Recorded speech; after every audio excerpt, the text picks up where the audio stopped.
Dire que le S22 Ultra était attendu est un euphémisme de première, c'est sûr et certain. Le S21 Ultra était tout simplement un des meilleurs smartphones, si ce n'est le meilleur smartphone de 2021 pour beaucoup de gens, y compris chez nous. Et donc, quand ce gros monolithe est arrivé à la rédaction, la question qui nous était posée était super simple. Est-ce que c'est le retour du roi ou pas? On va en parler. Hop, avant de continuer la vidéo, je dois vous parler de notre partenaire GeForce Now. Grâce à ce service, plus besoin de PC ultra puissant pour jouer aux jeux en 2K 120 images par seconde. Il vous faut juste une chose, une bonne connexion internet. Je vous explique comment ça marche à la fin de la vidéo. On continue. C'est pas vous mais moi, dans la vie, j'apprécie les petits smartphones. Il y a quelque chose de pratique, de minimaliste, j'adore ce petit format. Donc forcément, quand j'ai vu arriver ce méga tank, j'ai eu un peu peur. En soi, le problème du S22 Ultra, c'est pas tant une question de taille, parce que finalement il fait presque la même taille que le S21 Ultra, qu'une question de feeling. Pour vous dire, j'ai utilisé le S21 Ultra pendant des semaines, j'arrivais même pas à le rendre à la rédac tellement j'ai kiffé, donc c'est pas tant ça, c'est plutôt le côté super carré, super massif. Comme ça, j'ai l'impression d'avoir une bricasse dans les mains en permanence. Alors évidemment, j'en fais peut-être un peu beaucoup parce que de base, j'aime pas les gros smartphones. Mais voilà, si vous avez du mal avec les gros smartphones, sachez que là, vous allez être servi quoi. Pour vous donner un petit exemple, j'aime bien me mettre dans mon canapé avec dans une main un café, dans l'autre mon smartphone. Et puis je scroll, je fais mes petits trucs du matin, enfin normal quoi. Et bah là, je suis pas super bien installé, j'arrive pas à trouver la bonne position. Et surtout, il faut que j'étende mon pouce comme pas possible pour pouvoir faire le moindre truc. C'est un smartphone qu'il est vraiment difficile d'utiliser à une seule main. Je pense qu'un des gros trucs qui peut me déranger, c'est vraiment les angles très carrés comme ça. C'est un rectangle, voilà. En fait, si je devais résumer, c'est vraiment pas le smartphone qu'on oublie au fond de sa poche, ni qu'on veut utiliser de manière casual. Je suis très critique, je suis peut-être pas la cible de ce smartphone, et je tiens quand même à vous rassurer si vous êtes intéressé par le S22 Ultra. Niveau finition, ça reste impeccable évidemment. On voit à peine la différence entre le cadre et l'arrière du smartphone ou l'avant du smartphone, et tout est au cordeau. Le travail sur le dos avec le bloc photo qui a été retiré est vraiment somptueux. Là-dessus, il n'y a pas de souci et c'est vraiment un smartphone qui est plaisant à toucher et c'est un bel objet. En fait, je pense que ce qu'a essayé de faire Samsung, c'est assez clair, c'est de ramener du Note dans la gamme S. Et ce faisant, ils ont ramené un peu de ce côté pro de la gamme Note, ce côté un peu sérieux, pas là pour rigoler. Et résultat, on se retrouve avec un smartphone qu'on est obligé d'utiliser vraiment à deux mains, d'utiliser à fond. C'est vraiment un truc de power user. Là où le S21 Ultra, il y avait quelque chose d'un peu plus hédoniste, un peu plus... voilà, c'est un smartphone qui est très puissant, mais je le fais vraiment pour mon plaisir et pas juste pour le boulot. Et justement, dans ce côté très pro, très sérieux, c'est la première fois de ma vie que j'utilise un smartphone de manière horizontale. C'est un peu comme une mini tablette, je sais que c'est très bizarre, mais je suis là, je sors mon stylet, je navigue, hop, je sors mon petit calendrier, et bizarrement, contrairement à d'autres smartphones, il n'y a pas un côté contre nature et on me regarde pas comme un fou à chaque fois que je fais ça quoi. Bref, si on devait résumer le design du S22 Ultra, c'est pas que c'est pas bon, c'est même plutôt excellent, c'est très bien exécuté, c'est très équilibré, c'est un smartphone qui tient bien en main. Par contre, c'est une proposition radicale. On a limite l'impression que Samsung a voulu ranimer le mot phablette. Donc voilà, si vous êtes intéressé par le S22 Ultra, réfléchissez bien à votre usage et à ce que vous recherchez. Si vous n'avez pas de problème avec les smartphones massifs qui sont bien là, qu'on n'oublie pas, et bah ça peut vous convenir. Par contre, si vous avez un peu du mal avec cet aspect-là, et bah il faudra peut-être réfléchir et se diriger vers autre chose. Alors oui, je vous vois venir dans les commentaires. On a parlé de la gamme Note, on a parlé du format carré, on a oublié un truc. Non, on va en parler. Il y a évidemment un stylet et c'est pour ça que le S22 Ultra est aussi massif. C'est pour faire de la place à ce petit bonhomme. Alors commençons par le plus simple. Quand on sort, il y a des petites vibrations très agréables qui se déclenchent. Ça c'est très cool. Également on a un petit menu contextuel qui nous offre divers raccourcis. Je trouve ça très cool. On peut accéder assez rapidement à ces notes. On a un petit menu pour personnaliser aussi l'expérience. On peut par exemple décider qu'à chaque fois qu'on sort le stylet, hop ça nous sort une note ou à chaque fois ça fait une capture d'écran ou enfin... qu'on veut quoi. Un truc que j'ai pas apprécié par contre dans l'expérience de sortie du stylet, c'est qu'il faut le clipser, le déclipser. J'ai pas trouvé ça très pratique. J'ai pas non plus d'idée pour faire mieux, mais je trouvais qu'il fallait à chaque fois employer deux mains encore une fois pour le faire. Et je trouvais ça un peu balourd. Par contre, si vous venez de la gamme Note, vous allez pas être dépaysé, c'est exactement comme avant. Et surtout, pour moi, le gros problème du S Pen, c'est que ça ajoute pas grand chose à l'expérience. Alors oui, c'est rigolo, oui, c'est sympa, mais c'est aussi un peu gadget. Maintenant, si vous aviez l'habitude de la gamme Note et que vous aviez une utilisation intense déjà de cet accessoire, bah j'ai même pas besoin de vous convaincre de son utilité. Pour les autres, comme moi, qui n'ont jamais utilisé de stylet sur un smartphone plus que ça, je dois vous dire quand même que je me vois pas forcément utiliser ça au quotidien. On a des petits raccourcis dans l'air qui permettent comme ça de revenir en arrière, qui permettent de lancer des applications en faisant des petits gestes. On peut prendre une photo en appuyant sur déclencheur comme ça. C'est sympa, mais est-ce que ça valait le coup de faire un gros smartphone comme ça carré? Je sais pas. Est-ce que c'est aussi un truc que vous allez utiliser tous les jours? J'en doute. Bien sûr, tout n'est pas noir avec ce S Pen, tout n'est pas acheté. Moi j'ai trouvé par exemple que c'était très agréable de naviguer avec, de sweeper avec. Il y a un truc assez chill, assez précis aussi. Et il y a un vrai plaisir de navigation quand on a sorti le S Pen et qu'on est là, on se balade dans l'interface. Ouais, ça franchement, c'est sympa. Autre truc intéressant, là c'est un peu gadget, mais honnêtement, je pense que c'est la réalité de tous les acheteurs du S22 Ultra. Il y a quelque chose de super déstressant à faire ça en permanence. Bon, niveau durabilité, c'est pas forcément ce qu'il y a de mieux à faire et c'est pas forcément conseillé, mais la réalité c'est qu'on finit par faire ça, on est là, je suis stressé, je le sors, je le rentre. Voilà. Si vous en avez marre des hand spinners ou des boules anti-stress, et bah vous avez maintenant le S Pen du S22 Ultra à 1200 €. Passons rapidement sur la partie interface, on n'a pas forcément grand chose à dire, c'est One UI 4, donc Android 12. On a déjà pas mal parlé sur S21 FE. Là-dessus, c'est du solide, on apprécie tous les petits ajouts d'Android 12. On pense par exemple aux petits indicateurs verts quand on utilise le macro ou la caméra, la possibilité de personnaliser les couleurs en fonction de son fond d'écran, ou encore les nouvelles petites notifs toutes rondes qui sont très mignonnes et très sympas. On va pas s'apesantir là-dessus, mais globalement, c'est du très bon boulot. En revanche, tout à l'heure, on parlait de la partie un peu déstressante du stylet quand on appuie plein de fois dessus. Et bah, on a détecté un petit bug plusieurs fois pendant notre test, et c'est un peu gênant. J'ai sorti le S Pen plusieurs fois, et comme vous pouvez le voir, j'ai la barre de raccourci du S Pen qui reste et qui s'en va plus. Et résultat, j'ai même plus accès à l'écran. Vous voyez ? Là, mon S22 Ultra, il est même plus utilisable, j'ai plus qu'à le redémarrer. Sur un smartphone à ce prix-là, ça coince un petit peu. Maintenant, c'est pas non plus très grave. On imagine qu'il y aura des mises à jour dans le futur qui permettront de régler ce petit problème. Mais je voulais quand même vous en parler, vu qu'en plus ça nous arrive en live. Bon. Voilà.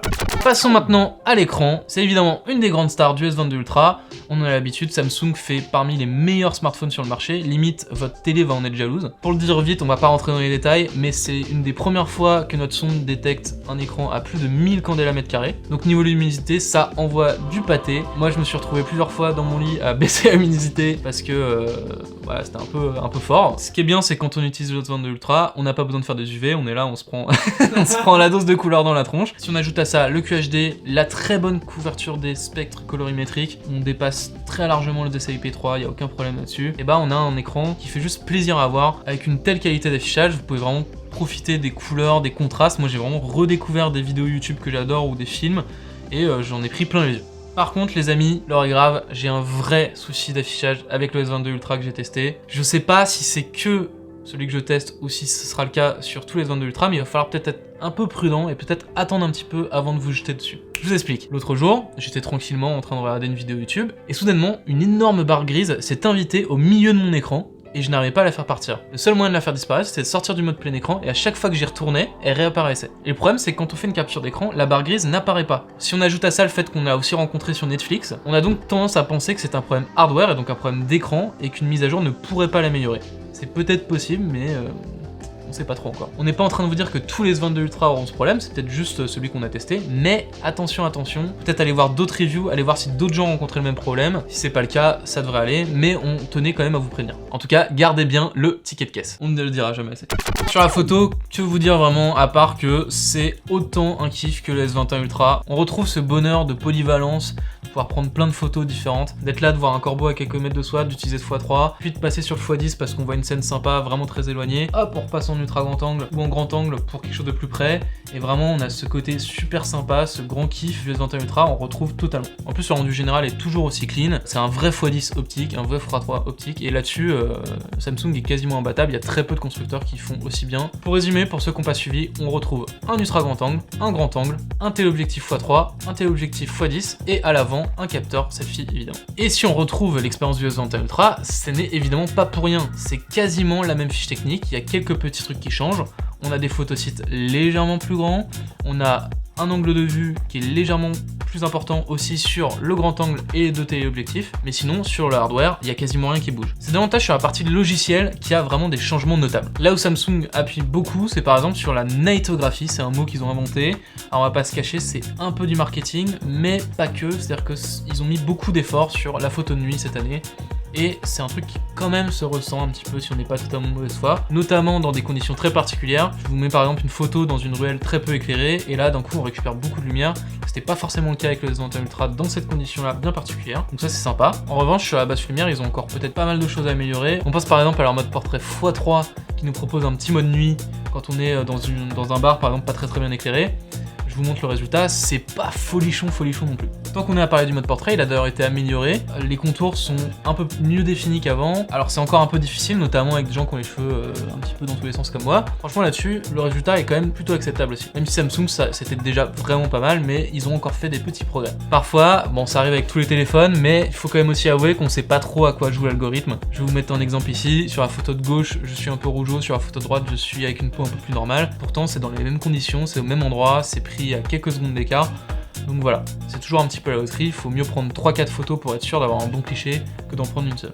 Un autre truc où il s'en sort très bien sur le S22 Ultra, c'est sur le x30. Et oui, d'habitude on vous aurait pas conseillé d'utiliser le x30 parce que c'est un peu un crop dans l'image comme ça, c'est un peu comme si on zoomait dans une image qui est déjà prise, mais là il faut quand même admettre que les algorithmes de Samsung ils sont vraiment gonflés à je sais pas quoi, ils s'en sortent vraiment très bien et on arrive à un résultat qui est quasiment utilisable. Alors ça reste un peu gadget, ça reste un peu rigolo, mais par exemple si vous allez voir un match de foot dans un grand stade, et ben vous allez pouvoir vous rapprocher encore plus près de vos joueurs préférés et c'est toujours sympa et ça rajoute encore du plaisir de photographier avec ce téléphone. Niveau cohérence des couleurs entre les modules, vaste sujet. Ce S22 Ultra s'en sort aussi plutôt pas mal. On a juste l'ultra grand angle qui est peut-être un peu plus jaunâtre que les autres, mais globalement on reste à peu près dans le même ordre d'idée. On se rend compte quand même qu'on change le capteur, on n'est pas au niveau de l'iPhone, mais c'est pas mal. Un petit mot sur la vidéo, il y a quelques petits trucs en plus. Par exemple, il y a un mode hyper ralenti qui est censé être amélioré. Bon, je vous laisse juge du résultat. On a aussi un mode hyper stabilité qui permet de gigoter comme un nigo comme ça et de garder quelque chose d'à peu près stable. Je vous laisserai juge.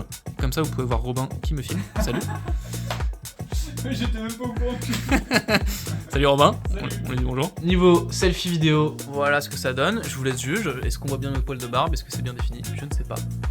On regardera ça au montage. N'hésitez pas à me dire ce que vous en avez pensé dans les commentaires, bien évidemment. Sur la partie photo, c'est à peu près tout ce qu'on va vous dire aujourd'hui. On va pas rentrer davantage dans les détails parce qu'on prévoit une autre vidéo qui va se consacrer que à ça et qui va faire un petit comparo photo entre le S22 Ultra et les autres cadors de la photo. Alors, si vous achetez le S22 Ultra en Europe, normalement vous aurez comme soc le Exynos 2200. Pour ceux qui n'ont pas suivi, c'est la nouvelle puce conçue par Samsung et on l'attendait beaucoup parce qu'elle inaugure un partenariat avec AMD, le célèbre fabricant de cartes graphiques, notamment. Et laissez-moi vous dire que c'est un tout petit peu décevant quand même. Traditionnellement, les Exynos sont toujours un peu derrière les Snapdragon, et cette année c'est toujours le cas, même si la distance quand même est un petit peu moins importante. Sur la partie CPU, il est même quasiment à jeu égal. C'est plutôt quand on s'intéresse au GPU et à la puissance graphique pure que l'Exynos là tire un peu la langue par rapport à ses concurrents. On a fait nous-mêmes les tests avec 2 smartphones équipés d'un Snapdragon 8 Gen 1 à la rédac, et globalement ça ressort à chaque fois. Donc globalement ça reste quand même un smartphone qui est très puissant, c'est plus puissant qu'un Snapdragon 888, il n'y a pas de problème là-dessus. Au quotidien vous aurez aucun problème de fluidité, tout est très réactif, tout fonctionne très bien, il n'y a pas de souci. En revanche, si vous cherchez un smartphone spécifiquement pour le gaming, bah ce sera peut-être pas celui-là. Lors de notre test, on a rencontré quelques soucis sur plusieurs titres assez gourmands, c'est vrai, il faut l'avouer, mais qui tournent très bien sur certains Snapdragon 888 par exemple. Je vous montre par exemple l'image du bug graphique que j'ai eu sur Fortnite. C'est franchement pas rassurant quoi, regardez. Sur Genshin Impact, qui est vraiment un monstre de performance, c'est un peu mieux, mais on a l'impression que ça scintille un peu, que la fluidité est pas vraiment là, et franchement j'ai eu parfois des résultats sur les Snapdragon 888 qui étaient mieux que ça. Donc rassurez-vous, si vous avez un usage tout à fait classique d'un smartphone, l'Exynos 2200 il expose tous les compteurs des meilleurs socs de l'année dernière, mais quand on le met face au soc de cette année, c'est un peu plus compliqué, et donc c'est un peu plus compliqué. Là où le SoC était aussi attendu, c'est sur la partie autonomie, étant donné que c'est un SoC gravé en 4 nanomètres. En général, plus c'est gravé petit, plus on s'attend à des résultats positifs sur l'autonomie. Et laissez-moi vous dire que là aussi, c'est un peu moins bien que ce à quoi on s'attendait. Ça m'embête vraiment de vous le dire, c'est vrai, ça me fait chier. J'aurais vraiment aimé vous dire que par rapport au S21 Ultra, il y avait du mieux, qu'on avait vraiment une meilleure autonomie, mais globalement, ça reste quand même une autonomie assez classique en 2022, à savoir que vous avez une journée d'utilisation tranquille, il n'y a pas de problème. Moi par exemple, j'ai fait du 9h, 23h, je suis passé de 100% à 15%, mais le smartphone est neuf. Donc on peut peut-être s'interroger sur qu'est-ce que ce sera dans quelques mois, est-ce qu'il faudra pas le charger dans l'après-midi pour pouvoir tenir, et puis surtout si vous voulez partir pour une nuit de folie après le boulot par exemple, eh bien c'est pas possible, il faut que le smartphone passe par la case recharge. Et justement, sur la partie recharge, il y a franchement du mieux, on est passé de 25 watts de puissance à 45 watts, et là-dessus, ça fait vraiment du bien. On peut vraiment récupérer énormément d'autonomie avec des petits coups de charge par-ci par-là. Là-dessus, on a vraiment un smartphone qui est beaucoup plus performant et beaucoup plus dans l'air du temps, parce qu'aujourd'hui, les smartphones qui sont pas capables de charger au moins jusqu'à 50% en quelques dizaines de minutes, bah ça devient un peu compliqué. Pour vous donner une petite idée de la puissance de charge et à quel point on est beaucoup mieux, en 30 minutes, on passe de 0 à 69% d'autonomie, donc franchement, là-dessus c'est nickel. C'est une autonomie qui est correcte, qui est moyenne, mais qui est vraiment bien sauvée par la charge, donc là-dessus c'est plutôt une bonne surprise. Donc voilà, pour conclure pour ce S22 Ultra, j'ai été très critique dans ce test, notamment sur la partie design, sur la partie GPU, mais ça reste quand même un excellent smartphone qu'on vous recommande les yeux fermés, si vous en avez les moyens. Le seul truc qu'il faut retenir, je pense, de notre expérience, c'est qu'il faut bien regarder qu'est-ce que vous recherchez dans un smartphone, contrairement au S21 Ultra, où globalement c'était un des meilleurs smartphones, quelle que soit la catégorie. Là, vous avez quelque chose d'un peu plus spécifique. Si vous avez un usage un peu pro de votre smartphone, ça peut être cool. Si vous avez un usage un peu gaming, il faut peut-être regarder derrière. Donc voilà, ça reste quand même un très très bon cru, la photo est toujours aussi excellente, voire un petit peu mieux. Sur l'autonomie, c'est pas beaucoup mieux que les S21 Ultra, mais c'est sauvé par une charge qui est beaucoup plus importante, donc ça fait plaisir. L'écran est de toute beauté, et donc ça reste quand même un très très bon cru de 2022, et c'est prendre un smartphone sur lequel toute la rédac de Frandroid va se jeter dès que le test sera terminé. Tout le monde va se battre pour pouvoir le tester ou pas. Hop hop hop, avant de terminer cette vidéo, on remercie Nvidia, notre sponsor, et son service de jeu dans le cloud qui s'appelle GeForce Now. Alors si vous avez suivi l'actu, vous avez compris que c'était pas facile de trouver une console ou une carte graphique ces derniers temps. Mais il y a quand même un moyen de jouer aux derniers jeux vidéo sans se ruiner grâce au cloud gaming comme GeForce Now. Pour ceux qui savent pas, le cloud gaming, c'est faire tourner son jeu sur un serveur qui est à distance, et donc vous faites streamer le jeu vidéo sur votre écran. Donc vous pouvez jouer sur votre PC, sur votre smartphone, sur votre tablette, ce que vous voulez. Et la force de ce service, c'est que vous pouvez jouer avec la toute dernière carte graphique de Nvidia, la RTX 3080. Vous aurez accès au ray tracing, à la 2K et aux 120 images par seconde. C'est pas rien. Le truc qui est intéressant, c'est que ça, c'est une nouvelle offre et qu'ils ont vraiment amélioré le temps de latence. Donc ça sera un peu comme si vous avez une RTX 3080 à la maison. En plus de ça, chaque jeudi, GeForce Now met à jour son catalogue et permet d'avoir accès à de nouveaux jeux. Par exemple, dans les derniers jeux qui ont été ajoutés à GeForce Now, il y a Battlefield 4 et 5, des classiques. Et dernier avantage, le prix. Forcément, vous allez débourser moins d'argent dans un abonnement à GeForce Now que dans une vraie carte graphique. Bref, pour avoir l'offre RTX 3080 chez vous, ça vous coûtera 16 € par mois. Dans tous les cas, vous retrouverez les liens à la fin de la vidéo. À bientôt! Voilà, on vous remercie chaleureusement d'avoir suivi ce test en entier. N'hésitez pas à vous abonner à notre chaîne YouTube si c'est pas déjà fait, ou bien sûr à vous abonner à tous nos autres réseaux sociaux. On est présent sur Twitch, on est présent sur Snapchat, sur TikTok, Facebook, Twitter, voilà, je vais pas tous les faire. Si vous voulez rentrer un peu plus dans les détails, vous pouvez bien sûr consulter mon test complet du S22 Ultra dans la description. Moi je vous dis à très bientôt sur Frandroid. Ciao! Bonjour. Je change. Oh là là, incroyable.